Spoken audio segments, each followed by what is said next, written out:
Hey guys, it's Carly, and welcome back to another episode of 88 Characters. In this episode, we're going traveling, within our screens of course. So we're talking about places in China. And what's great about these places is that they all have very useful characters. So we'll not only see them in these names, but also on the roads.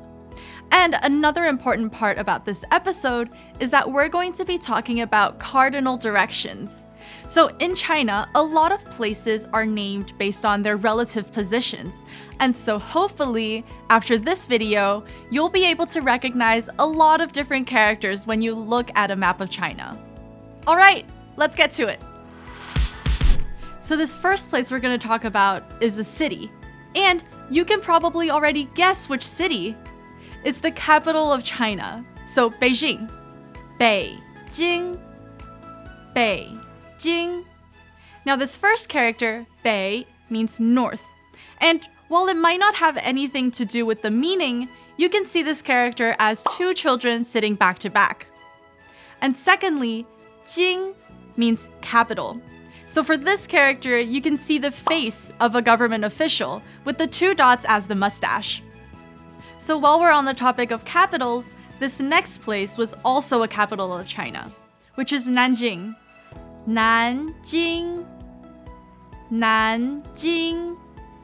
So while the second character is the same that meant capital, this first character now means south. Nan. And you can see this character as a bell, and the top stroke as the handle.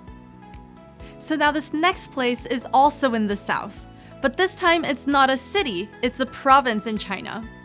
So if any of you are familiar with the Hainanese chicken rice, then that's where this is from.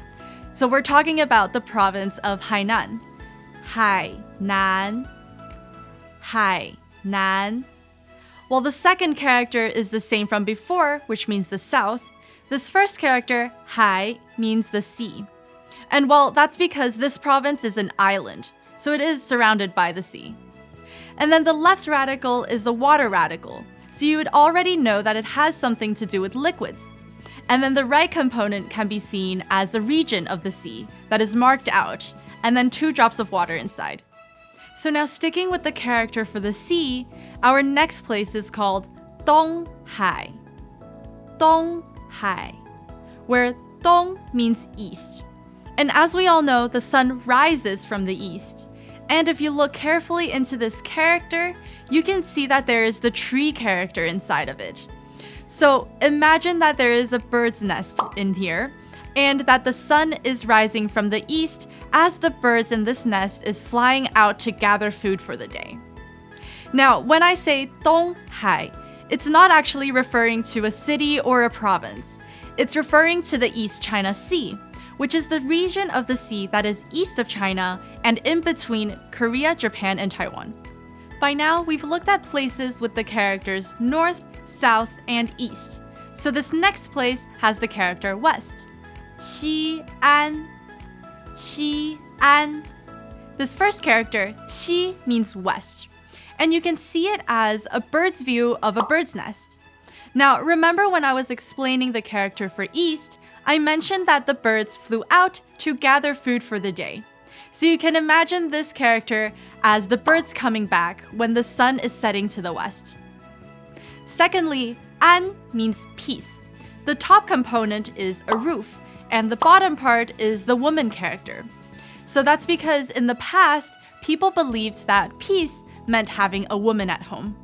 So remember in the beginning of the video where I mentioned that a lot of places in China are named based on their relative positions. So what I meant by that is, for example, Beijing and Nanjing. Nanjing is not actually at the south of China. It is just south relative to Beijing. And so another example would be these two provinces, Henan and Hebei. So these two places were named based on their relative location with a river, which goes through in the middle of them. So the province that was north of this river became Hebei, and the one south of it became Henan. Okay, one more example.